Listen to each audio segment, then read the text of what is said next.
তারা একেবারে স্টেজের সন্নিকটে গাড়ি নিয়ে এসে গিয়েছে। যে সমস্ত বাইক আরোহীরা এসছেন আপনাদের উদ্দেশ্য করে বলি, এই অঞ্চল কমিটির তরফ থেকে এই পাঁচিলের ভিতরে আপনাদের গাড়ি রাখার সুব্যবস্থা করেছে। আপনারা আপনাদের বাইকগুলোকে নিয়ে পাঁচিলের ভিতরে ঢুকিয়ে দেবেন। আর কিছুক্ষণের মধ্যে আমাদের লোক ধরার মতো জায়গা থাকবে না। তাই যারা এদিকে ওদিকে এখনো আছে তাদের কাছে আমরা অঞ্চল কমিটির তরফ থেকে বলি, আপনার নিজস্ব আসনটি আপনি সংগ্রহ করে নিন। পরে হয়তো আমরা আপনার আসনটি দিতে পারবো না। এখন বক্তব্য রাখছেন আমাদের সেই নেতৃত্ব যারা এই প্রোগ্রামটা অর্গানাইজ করেছে। ধন্যবাদ। আমাদের মিছিলের মধ্যে মাঠের মধ্যে প্রবেশ করেছে সবাইকে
সকলকে ধন্যবাদ জানাই। আপনারা আসন গ্রহণ করুন এবং বাইক নিয়ে যারা আসছেন তাদেরকে আবারও বলছি, বিশেষ করে আপনার ভাইয়ের নেতৃত্বে এবং নমাজ থেকে যে ভাইরা মিছিল দিয়ে আসছেন সকল নেতৃত্ববৃন্দকে আমরা অভিনন্দন জানাই। আজকে এই প্রোগ্রামে অ্যাটেন্ড করার জন্য আপনাদের সর্বশ্রেষ্ঠ একটা সুন্দর সমাজ গড়ার জন্য যে ডাক দিয়েছেন নওশাদ ভাইজান আজকে সামিল।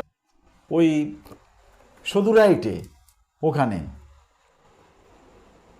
একটা জায়গায় সংকীর্ণ রাস্তা, পুলিশের গাড়ি যেতে পারেনি, পুলিশের গাড়ি ঘুরে আসতে গেছে, সেই সুযোগে 40-50 জন লোক লাঠি আরও সব মানে অস্ত্রশস্ত্র নিয়ে এসে রড টড এনে আমাদের আক্রমণ করলো। আমিও আক্রান্ত হয়েছিলাম। 2 জন পুলিশ সাংঘাতিকভাবে আক্রান্ত হলো, একদম মিডিয়া সমস্ত দেখালো। কি হলো উল্টে? আমি গিয়ে এফআইআর করলাম, আমি নিজে এফআইআর করলাম চন্দনেশ্বর 2 থানাতে। সেখানে কি হলো, তাদের লঘুধারায় কেস দেয়া হলো, উল্টে আমাদের লোকেদের 307, 325, 326 ধারায় কেস দিয়ে তাদের জর্জরিত করা হলো।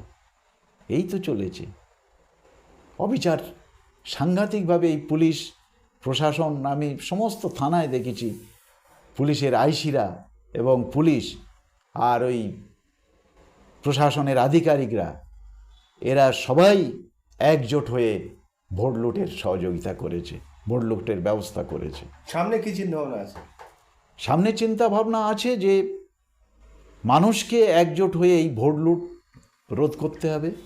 ওদের তো পাততলা থেকে মাটি সরে গেছে, কয়েকটা গুন্ডা বদমাশ রয়েছে, তাও তাদের অধিকাংশ তারা বলছে যে আমরা, শোনা যাচ্ছে আমাদের কর্মীদের কাছে কিছু কিছু সময় আমাদের কাছে বলছে যে আমরা ভুল করেছি, আর নয়, এদের ক্ষমতায় রাখা ঠিক নয়।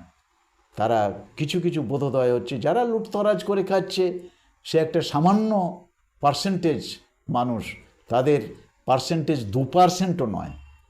যারা করে খাচ্ছে, লুটতরাজ করে, যারা ফুলে ফাঁপে একেবারে আলাদিনের আশ্চর্য প্রদীপের মতো যাদের ধন সম্পদ বেড়ে যাচ্ছে, বাড়ি গাড়ি একেবারে মানে অঢেল টাকা জমাচ্ছে, তারা ছাড়া এদের কেউ কোনো রকম এদের সঙ্গে নেই।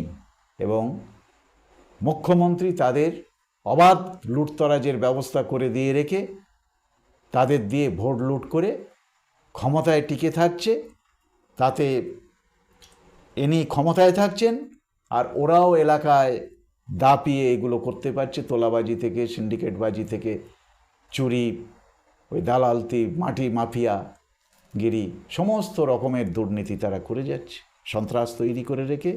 কিন্তু এই সন্ত্রাস, আমি জানি ইতিহাসের কথা, ওয়ারেন হেস্টিংসের যখন ইমপিচমেন্ট হয়েছিল ব্রিটিশ পার্লামেন্টে, তখন বার্ক অ্যাট এ স্ট্রেচ দীর্ঘ 24 ঘন্টা বক্তব্য রেখেছিলেন।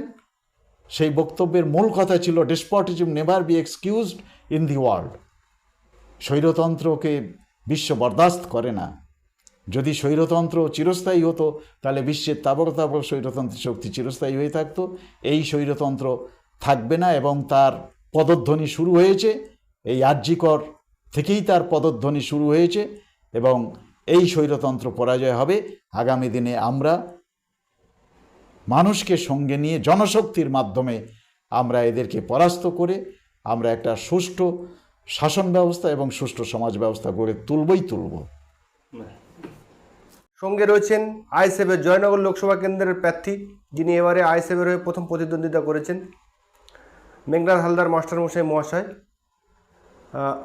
আপনারা জানেন যে আরজিকর কাণ্ডে, আরজিকর ডাক্তার ধর্ষণ এবং খুন মামলায় উত্তাল হয়েছে সারা দেশ, এমনকি বিদেশেও আমরা দেখলাম যে মেলবোর্ন এবং আমেরিকাতেও, ইউএসএও এই যারা আমাদের দেশের বাঙালি যারা বসবাস করে তারাও সেই জায়গায় ধন্যা দিচ্ছেন। এই সমস্ত বিষয়ে কথা বলবো। আমাদের সঙ্গে আইএসএফ দল প্রতিষ্ঠিত করেছিল আব্বাস সিদ্দিকী ভাই, চেয়ারম্যান নওশাদ সিদ্দিকী। এইবারে লোকসভা ইন্ডিয়ান সেকুলার ফ্রন্ট অর্থাৎ আইএসএফ, যার প্রতিষ্ঠাতা আব্বাস সিদ্দিকী, চেয়ারম্যান নওশাদ সিদ্দিকী, এবারে প্রথমবারে কিন্তু জয়নগর লোকসভা কেন্দ্র থেকে প্রতিদ্বন্দ্বিতা করেছেন। আমাদের সঙ্গে রয়েছেন মেঘনাথ হালদার